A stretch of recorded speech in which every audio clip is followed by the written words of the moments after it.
नमस्कार, आप देख रहे हैं एनबी न्यूज 24/7 नीलम बोध के साथ। साथियों, भारत देश में एक बार फिर से मंदिरों को लेकर बवाल छिड़ गया है और खासकर जो मंदिरों की संपत्ति है जो दान के रूप में आती है, अगर उसकी चर्चा करी जाए तो भाजपा के एक महामंत्री ने एक बड़ा बयान दिया। उन्होंने कहा है कि जो उज्जैन की आरती है उसमें दलाली करते हैं भारतीय जनता पार्टी के बड़े बड़े नेता।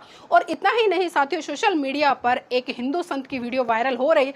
उन्होंने कहा है कि जिस भी मंदिर में देश के माननीय प्रधानमंत्री नरेंद्र मोदी जी जाएं, उस मंदिर का लाइव टेलीकास्ट वहां से होना चाहिए ताकि देश के लोगों को पता चले कि माननीय प्रधानमंत्री जी मंदिरों में जाकर क्या करते हैं। और इसी कड़ी में साथियों, जो सबसे बड़ा तूल पकड़ा है वो खबर है केदारनाथ मंदिर से 228 किलो सोना गायब हो गया। ये मेरा कहना नहीं है, बल्कि ये कहना है हिंदू संत शंकराचार्य अभिमुक्तेश्वर का, जिन्होंने मेन स्ट्रीम मीडिया को भी लताड़ते हुए कहा है कि आप मीडिया वाले आप सवाल करते हैं तो आप जाइए तमाम नेताओं से, पुजारियों से और मंदिर के जो संरक्षक हैं उनसे सवाल कीजिए कि केदारनाथ मंदिर से 228 किलो सोना गायब कैसे हो गया। 228 किलो सोना केदारनाथ से गायब कर दिया गया। ये कहाँ का नियम है? क्यों नहीं उठाते हो प्रेस वाले इस बात को? आज तक कोई जांच तक नहीं बैठाई गई। 228 किलो सोना का घोटाला केदारनाथ में हो गया।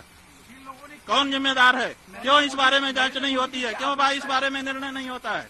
और अब आप कहेंगे हम दिल्ली में ही केदारनाथ बना लेंगे? ये नहीं हो सकता। साथियों, इस खबर को लेकर चारों तरफ तहलका मच गया, लेकिन हमने देखा कि मेन स्ट्रीम मीडिया के मुंह में इस खबर को लेकर दही जम गई और उन्होंने किसी भी तरह की चर्चा इस खबर को लेकर नहीं की गई। सबको अवगत करा दूं कि दिल्ली में बुराड़ी इलाका है और बुराड़ी इलाके में जो केदारनाथ मंदिर है उसके हूबहू एक बहुत बड़ा विशाल मंदिर बन रहा है।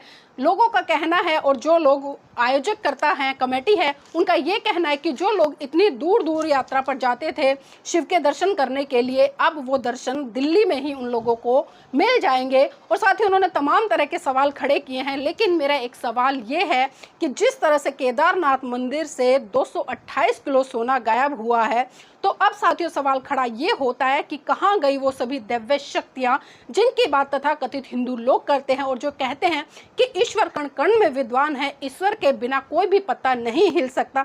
तो क्या अब हम ये मान ले कि जो केदारनाथ मंदिर से 228 किलो सोना गायब हुआ है उसमें ईश्वर की मर्जी थी और उनकी मर्जी थी और उनकी मर्जी के ही तहत 228 किलो सोना गायब हो गया। तो साथियों, अब एक निवेदन और हम ईश्वर जी से कर लेते हैं। जब 228 किलो जो सोना गायब हुआ है, जिस तरह से शंकराचार्य जी बता रहे हैं, तो एक बार ईश्वर खुद आकर बता दे कि वो सोना किसने चुराया है। साथियों, हम ये भी जानते हैं कि इस पर आकर कोई भी टिप्पणी नहीं देगा, कोई भी चमत्कारिक शक्तियाँ नहीं है, चाहे आप कितनी ही मूर्तियों में प्राण प्रतिष्ठा कर ले। और खासकर जिन मूर्तियों में खुद मनुष्य प्राण प्रतिष्ठा कर रहा है, तो बताइए वो मूर्ति मनुष्य से बड़ी कैसे हो सकती है।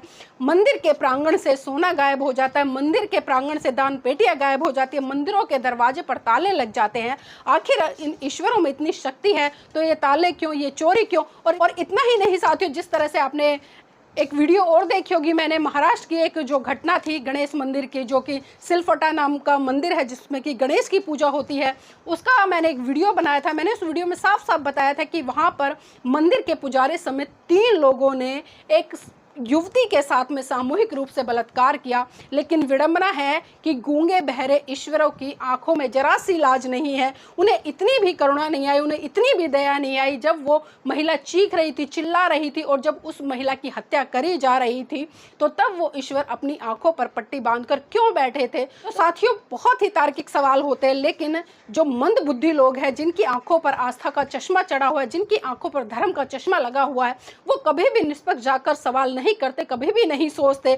और बाद में तो बहुत सारे लोग ये भी कहते नजर आते, अरे ये तो ईश्वर की मर्जी थी, ईश्वर की होनी थी, जो होना था होनी को कौन टाल सकता था।